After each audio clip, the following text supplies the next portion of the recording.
One of the richest people alive still lives in the same house he bought in 1958 for $31,500. Warren Buffett could buy basically any house on Earth, a private island, a skyscraper penthouse.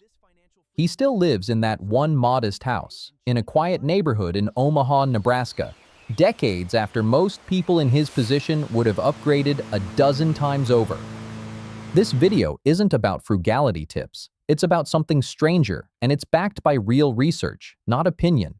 There's a documented, studied reason why the people who look the richest are, on average, often not the ones who actually are. And once you see the mechanism behind it, you'll probably start noticing it everywhere, including in yourself.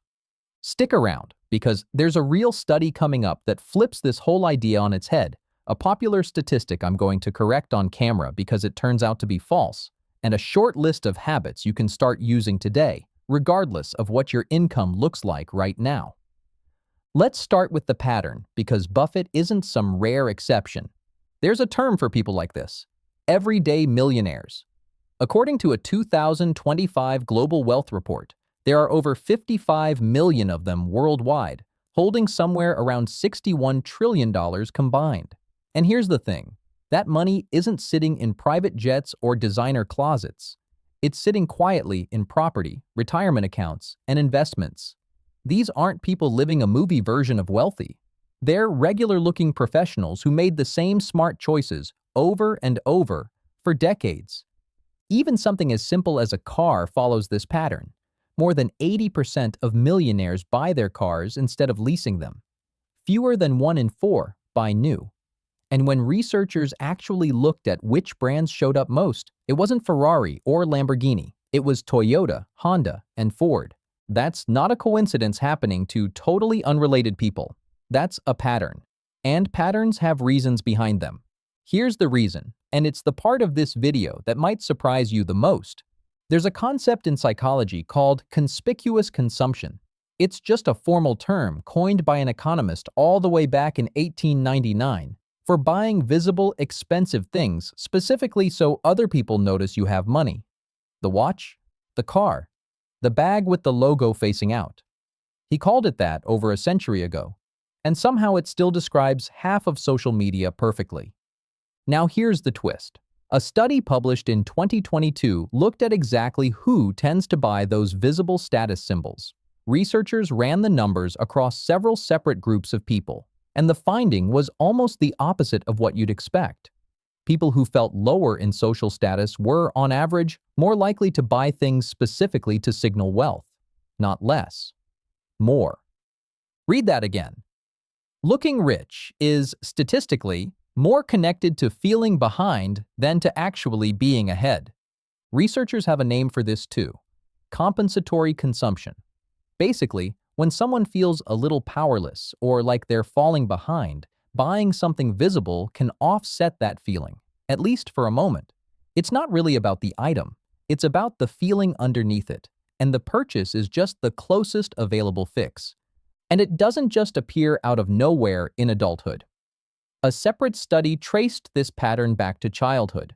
Growing up comparing yourself to others tends to increase how much you value material things. And valuing material things tends to increase how much you spend on visible status symbols later in life. It's not one decision made in a store. It's a chain reaction that starts a lot earlier than most people realize, sometimes decades before that first big paycheck ever shows up. So if visible spending is often a signal of feeling behind, what does the opposite actually look like in real, ordinary people? This is where the Millionaire research comes back in. More than half of the millionaires studied in one major survey live in neighborhoods where the average household income is under $75,000 a year. 64% describe their own home as modest, not because they can't afford more, because more was never really the goal. Picture the actual scene for a second. Somewhere right now, there's a person sitting in a completely ordinary living room, driving a 10-year-old car that runs perfectly fine, wearing a plain t-shirt with no logo on it anywhere, and their net worth would genuinely surprise you. Meanwhile, someone 3 streets over is leasing a car they can't really afford, financing a watch on a credit card, and quietly drowning in payments nobody else can see. From the outside, you'd guess their situations are reversed. Very often, they're not. There's another pattern buried in this research too. These are people who spend more time researching whether something is actually well made than whether it has the right logo on it. Quiet quality over loud branding. And socially, they tend to keep money out of the conversation.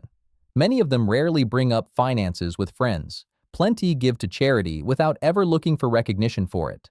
This isn't about secrecy for the sake of secrecy. It's about something simpler, not needing the transaction of being seen. Now here's where this gets a lot riskier, because quiet, consistent wealth is one story. Sudden, loud wealth is a completely different one. You've probably heard this statistic before. 70% of lottery winners go broke. It gets repeated in articles, in videos, in casual conversation, as if it's just a settled fact everyone agrees on. I need to stop you right there, because that number isn't actually real. The organization it usually gets credited to publicly said years ago that they can't confirm it, and they can't trace it to any research they've ever done. It's one of those stats that got repeated so many times by enough outlets that it just became true by accident, the same way a rumor turns into a fact if enough people repeat it with confidence. Here's what the actual research shows instead. Nearly a third of lottery winners eventually declare bankruptcy, and winners of $50,000 or more have been found to be roughly twice as likely to file for bankruptcy compared to the general public. That's not as dramatic as 70%. It's still a real serious number, and honestly, it's a more useful one, because it's actually true. And here's why it happens, and it connects directly back to what we just covered. Sudden, visible wealth creates pressure from two directions at once. Externally, people show up, sometimes people who haven't spoken to the winner in years. Requests for money. Scams built specifically to target people whose windfall just became public knowledge. Sometimes worse.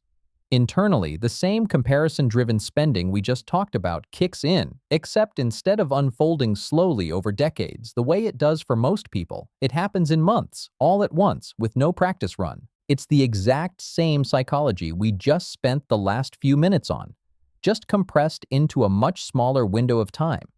So if visibility is the risk and quiet consistency is the actual pattern behind real wealth, what does that consistency look like on an ordinary Tuesday? First habit, automated, consistent investing set up so it happens before there's ever a chance to spend that money on something else. People who actually do this describe it as boring, not exciting, just automatic. Here's a number that backs that up.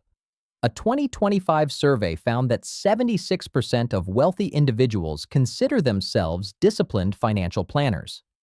Among the general public, that number was 49%. That's a real measurable gap in behavior, not just a stereotype we tell ourselves.